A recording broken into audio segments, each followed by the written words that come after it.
Yo, what's good? It's your man, 100 Grand Ross with The Rock Never Stops.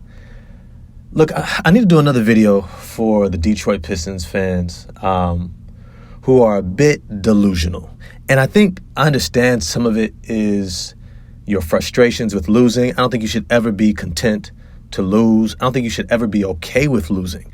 I don't think that should be anywhere in your DNA. And so to a point, I actually respect your vitriol around this team not winning. I respect you looking for somebody to hold accountable. And yet at the same time, who the hell do you think this team is better than? I want to dive into that in this video. If you enjoy it, smash the like button for me. Hit subscribe and the bell for notifications. Look, let me just be 100% clear. Look, it is not that I don't think this roster is talented. I don't think that this team doesn't have talent.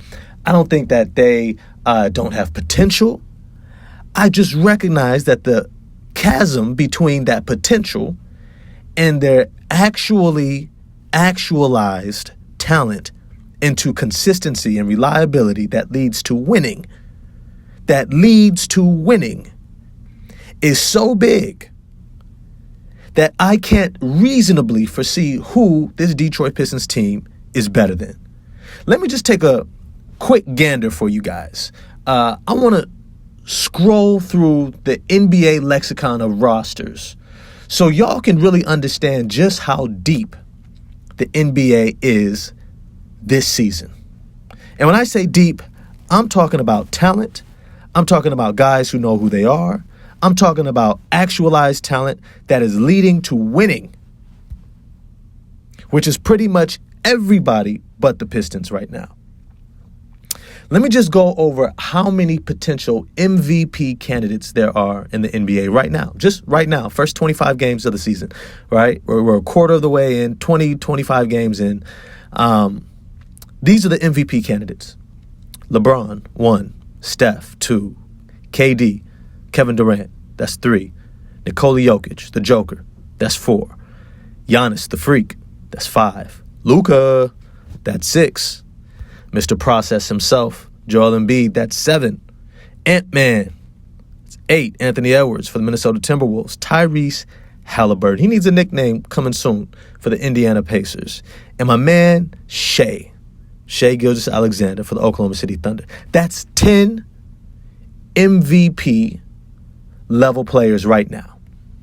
When I look at an MVP player, I'm looking at a superstar level player talent that is actualized and leads to winning, that is performing at such a high level, they are in consideration for the most valuable player award. There's 10. There's 10. How many do the Detroit Pistons have? Oh, that's right. Okay. Let me just go through my list of how many superstars there are. Outside of that 10, you got the Claw, Kawhi, Dame, Ja, PG, Kyrie, AD, Jimmy, D. Mitch, Tatum, Harden. You got Murray. You got Book.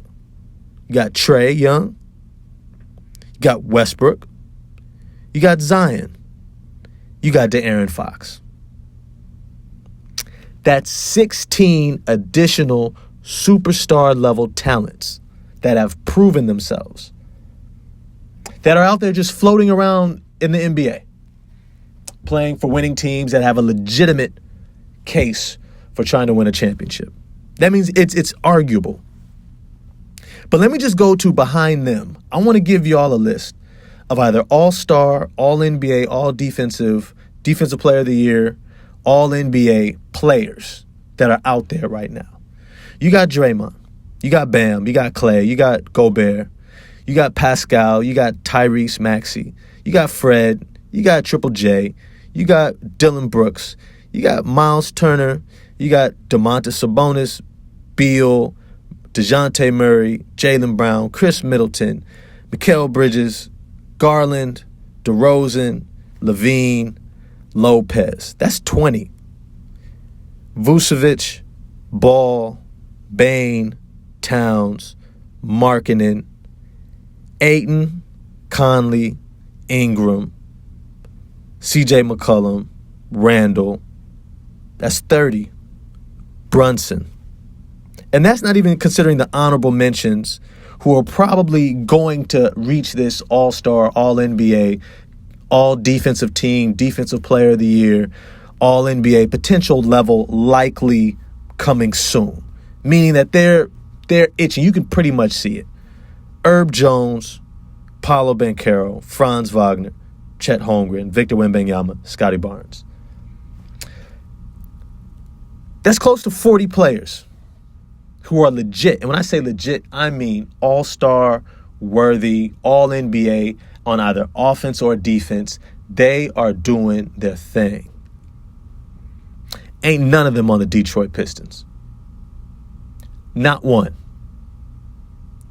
What y'all are looking at is the potential of these players on this roster and then projecting it as if it's supposed to mean something without the process of development.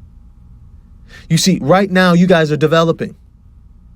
You guys are figuring it out. You guys are putting it together. You guys are working out the kinks. You guys are streamlining. You're actualizing. You are nowhere near a finished product. You're not even consistent. Y'all, we're having arguments over how many turnovers a game is too much. Your best players, Cade Cunningham, Jaden Ivey, still dribble the ball off their foot consistently. Almost every game, they dribble the ball off their foot, out of bounds. It doesn't matter the excuses you have. This is who your team is being built around. And you guys still have arguments in this comment section talking about, well, if we got this other coach instead of Monty Williams, we would have at least 1 or 2 more wins. Going from 2 to 4.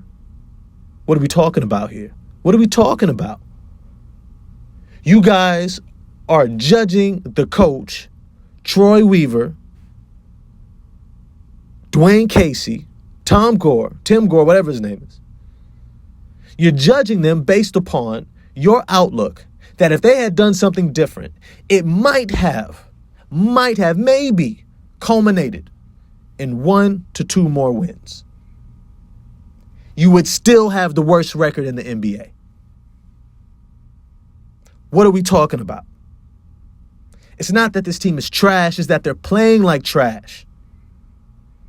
And you have a winning coach trying to get them to play winning basketball. And he's pulling out all the stops.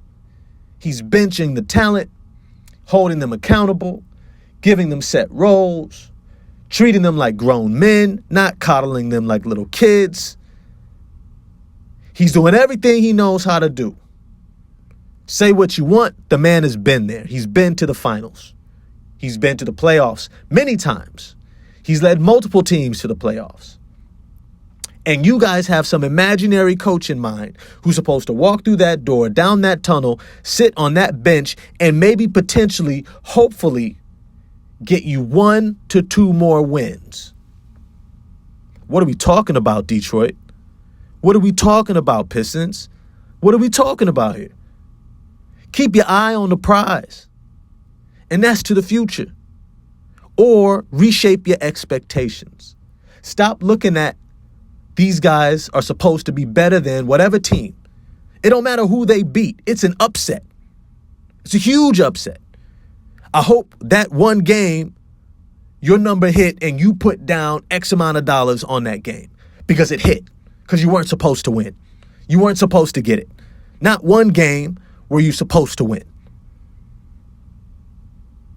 So as you're watching this season, I suggest you reshape your expectations, that you figure out yourself, that you reorient what you're looking at. Your win is not in the win-loss column of the game outcome. Your wins are less turnovers, executing offense consistently, quality shots, guys' confidence going up, roles becoming defined, staying healthy, improving percentages.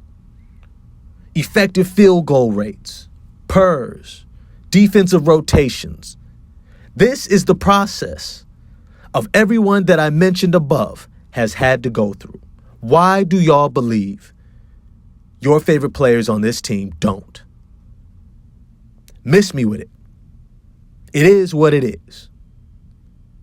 Holler at me in the comment section. Who do you think is closest to getting on one of these lists? And where do you think they can land on the list? All-Star, All-NBA, Defensive Player of the Year, All-Defensive Team, maybe even Superstar, maybe even MVP, Finals MVP. Who do you think on this roster has the potential to be what? I'm curious. Holler at me in the comment section. I'm going to get at y'all next time. Like, subscribe, hit the bell for notifications. Peace.